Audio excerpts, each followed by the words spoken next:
ഇപ്പോൾ നിങ്ങൾ കണ്ടത് യുഎഇയിലേക്ക് കടന്നു വരുന്ന ഡൊണാൾഡ് ട്രംപിനെ സ്വീകരിക്കുന്നതാണ്. പ്രത്യേക തരം തലമുടിയെല്ലാം വീശിക്കൊണ്ടുള്ള പ്രത്യേക സ്വീകരണ പരിപാടിയൊക്കെയാണ് യുഎഇ ഏർപ്പെടുത്തിയിട്ടുള്ളത്. കാരണം മറ്റുള്ള രാഷ്ട്രങ്ങളിൽ നിന്ന് ഒരു വ്യത്യാസം ഉണ്ടാകണം എന്നതായിരിക്കും യുഎഇ ഇതുകൊണ്ട് ഉദ്ദേശിച്ചിട്ടുണ്ടാവുക. ഏതായാലും വിഷയത്തിലേക്ക് കടന്നു വരുന്നതിന് മുമ്പ് യാതൊരു സംശയം വേണ്ട, ഡൊണാൾഡ് ട്രംപിന് സമ്മതിച്ചേ മതിയാകൂ. ഈ യുഎഇ അടക്കമുള്ള സൗദി അറേബ്യ, ഖത്തർ അടക്കമുള്ള രാഷ്ട്രങ്ങളിൽ നിന്ന് എത്രമാത്രം സമ്പത്താണ് ഈ ഡൊണാൾഡ് ട്രംപ് കൊണ്ടുപോയത് എന്നതാണ് ഏറ്റവും പ്രധാനപ്പെട്ട, ആഗോള മാധ്യമങ്ങളെല്ലാം ചർച്ച ചെയ്യുന്ന പ്രധാനപ്പെട്ട വിഷയം. യുഎഇ $1 ട്രില്യൺ അമേരിക്കയിൽ ഇൻവെസ്റ്റ് ചെയ്യാൻ പോകുന്നത്. അതേസമയത്ത് ഖത്തർ ആവട്ടെ $1 ട്രില്യണും 200 ബില്യണും $1200 ബില്യൺ. വർഷങ്ങളോളം ഖത്തറിന് മുന്നോട്ട് പോകാനുള്ള സംഖ്യ ഇത് ഉണ്ടാകുമെന്നാണ് ഞാൻ മനസ്സിലാക്കുന്നത്. അതുപോലെ തന്നെ സൗദി അറേബ്യ $600 ബില്യൺ ഇൻവെസ്റ്റ് ചെയ്യാൻ തീരുമാനിച്ചിരിക്കുകയാണ്. സൗദി അറേബ്യ കഴിഞ്ഞ ട്രംപിന്റെ വരവിലും വലിയ ഭീമമായ സംഖ്യയാണ് ട്രംപിന്റെ വരവിൽ ഓഫർ ചെയ്തിരിക്കുന്നത്. എന്നാൽ ഇതിലേറെ കൗതുകകരമായ മറ്റൊരു കാര്യമുണ്ട്. ഖത്തറിലെ രാജാവ് ട്രംപിന് ഒരു വിമാനം, ഒരു പറക്കുന്ന കൊട്ടാരം എന്ന് വേണമെങ്കിൽ പറയാം, അത്രയും ആഡംബരത്തോടു കൂടെയുള്ള $400 മില്യൺ വില വരുന്ന ഒരു വിമാനമാണ് സമ്മാനമായി നൽകിയിട്ടുള്ളത്. പക്ഷേ ഖത്തറിലെ രാജാവ് ഇനിയും ധാരാളം സമ്മാനം തരും എന്നാണ് ട്രംപ് വിചാരിച്ചിട്ടുള്ളത്. അതുകൊണ്ട് തന്നെ ഒരു കൊട്ടാരം ട്രംപിന് വേണ്ടി ഈ ഖത്തറിലെ അമീർ നിർമ്മിച്ചു കൊടുക്കുകയാണെങ്കിൽ വലിയ സന്തോഷമുണ്ട് എന്ന് ട്രംപിന്റെ വാക്കുകളിൽ നിന്ന് വ്യക്തമാകുമായിരുന്നു. അഥവാ ഖത്തറിലെ കൊട്ടാരം കണ്ടതിന് ശേഷം ട്രംപ് ആശ്ചര്യത്തോടെ കൊട്ടാരത്തിലേക്ക്, അതിൻ്റെ പല ഭാഗങ്ങളിലേക്ക് നോക്കിക്കൊണ്ട് പറയുന്നു, ഭീമമായ സംഖ്യ വേണം, എന്തൊരു മനോഹരമായ കൊട്ടാരമാണിത്, എനിക്കൊന്നും ഇതുപോലെ ഒരു കൊട്ടാരം നിർമ്മിക്കാൻ കഴിയില്ല, അതിന് മാത്രമുള്ള സമ്പത്ത് എനിക്കില്ല എന്നാണ് ട്രംപ് പറഞ്ഞിരിക്കുന്നത്.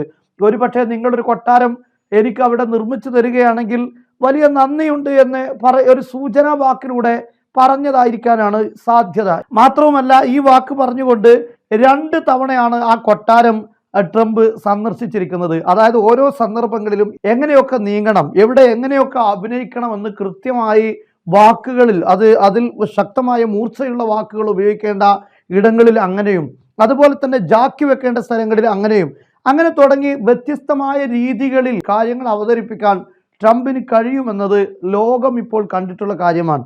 അതുപോലെ സൗദി അറേബ്യയിൽ സിറിയയുടെ പുതിയ ഭരണാധികാരി അഹമ്മദ് ഷറ, അദ്ദേഹത്തെയും സൗദിയിലേക്ക് വിളിച്ചു വരുത്തിയിട്ടുണ്ട്. ട്രംപ് വരുന്ന ഘട്ടത്തിൽ നമ്മളൊക്കെ കേട്ടു ഫലസ്തീൻ എന്ന് പറയുന്ന രാഷ്ട്രം പ്രഖ്യാപിക്കാൻ പോവുകയാണെന്ന്.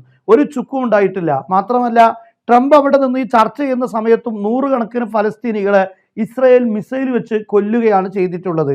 എന്നാൽ അങ്ങനെ ഒരു പ്രഖ്യാപനം ഉണ്ടായിട്ടില്ല എന്ന് മാത്രമല്ല, അതേസമയം ഇസ്രായേലിൻ്റെ സുരക്ഷ ഉറപ്പുവരുത്താൻ ആവശ്യമായ കാര്യങ്ങളൊക്കെ ട്രംപ് ഈ ഒരു വരവിലും ചെയ്തിട്ടുണ്ട്. അതാണ് ഞാൻ പറഞ്ഞത്, സിറിയയിലെ ഭരണാധികാരി അഹമ്മദ് ഷറ, അത് ഇസ്രായേലിൻ്റെ ബോർഡറിലാണ് സിറിയ ഉള്ളത്. മുമ്പ് യുഎഇ, ബഹ്റൈൻ തുടങ്ങിയ രാഷ്ട്രങ്ങളിലൊക്കെ നോർമലൈസേഷൻ കരാറിലേക്ക് പോയതുപോലെ ഒരു നോർമലൈസേഷൻ കരാറിലേക്ക് സിറിയയെ കൊണ്ടുവരിക എന്നത് ട്രംപിൻ്റെ പ്രധാനപ്പെട്ട അജണ്ടയാണ്. കാരണം ഈ അയൽ രാഷ്ട്രത്തിൽ നിന്ന് ഒരിക്കലും ഇസ്രായേലിന് പ്രതിസന്ധി ഉണ്ടാകാൻ പാടില്ല എന്നതാണ് ഇതുകൊണ്ട് ലക്ഷ്യം വെക്കുന്നത്. എന്നാൽ ഈ ഒരു ഒരുമിച്ച് കൂടലിൽ അഹമ്മദ് ഷറ, ഇപ്പോഴത്തെ സിറിയയുടെ നേതാവ്, അദ്ദേഹം പറഞ്ഞത് ഞങ്ങൾ അതിനോട് യോജിക്കാം, പക്ഷെ അതിനു മുമ്പ് ചില നടപടികളൊക്കെ ചെയ്യാനുണ്ട്, ചില കാര്യങ്ങളൊക്കെ നമുക്ക് ചെയ്തു തീർക്കാനുണ്ട്, അതിനുശേഷം നമുക്ക് ആകാമെന്നാണ് പറഞ്ഞിട്ടുള്ളത്. അതായത് അങ്ങനെ ഒരു കരാറിലേക്ക് പോകാൻ അദ്ദേഹം ഈ നിലവിലെ സാഹചര്യത്തിൽ തയ്യാറായിട്ടില്ല എന്നർത്ഥം. എന്നാൽ അങ്ങനെയുള്ള ഒരു കരാറിലേക്ക് വരണം എന്ന് ആഗ്രഹിച്ചതുകൊണ്ടായിരിക്കണം സിറിയയിൽ ഏർപ്പെടുത്തിയിരുന്ന ഉപരോധങ്ങളെല്ലാം ട്രംപ് നീക്കിക്കളയുകയും ചെയ്തിട്ടുണ്ട്. എന്നാൽ ഇന്ന് അടുത്ത തീരുമാനം, സിറിയയുടെ തീരുമാനം എന്തായിരിക്കുമെന്ന കാര്യം നമുക്ക് ഏതായാലും പറയാൻ കഴിയില്ല. ട്രംപ് ഗൾഫ് രാഷ്ട്രങ്ങളിൽ നിന്ന് വലിയ ഒരു സമ്പത്ത് തന്നെയാണ് അമേരിക്കയിലേക്ക് എത്തിച്ചിരിക്കുന്നത് എന്നതിൽ യാതൊരു സംശയവുമില്ല. അതോടൊപ്പം അമേരിക്കയിലുള്ള വൻ സമ്പന്നരായ ആളുകളും വലിയ വൻകിട കമ്പനികളുടെ ആളുകളൊക്കെ ഈ സന്ദർശനത്തിൽ ട്രംപിനോടൊപ്പം ഉണ്ടായിരുന്നു എന്നതും കൂടെ എടുത്തു പറയേണ്ട കാര്യമാണ്. എന്തായാലും ഈ അറബ് രാഷ്ട്രങ്ങളുടെ സമ്പത്ത് ഇല്ലായിരുന്നുവെങ്കിൽ എന്തായിരിക്കും അമേരിക്കയുടെ ഇന്നത്തെ സാഹചര്യമെന്ന് ഞാൻ ഓർത്തു പോവുകയാണ്.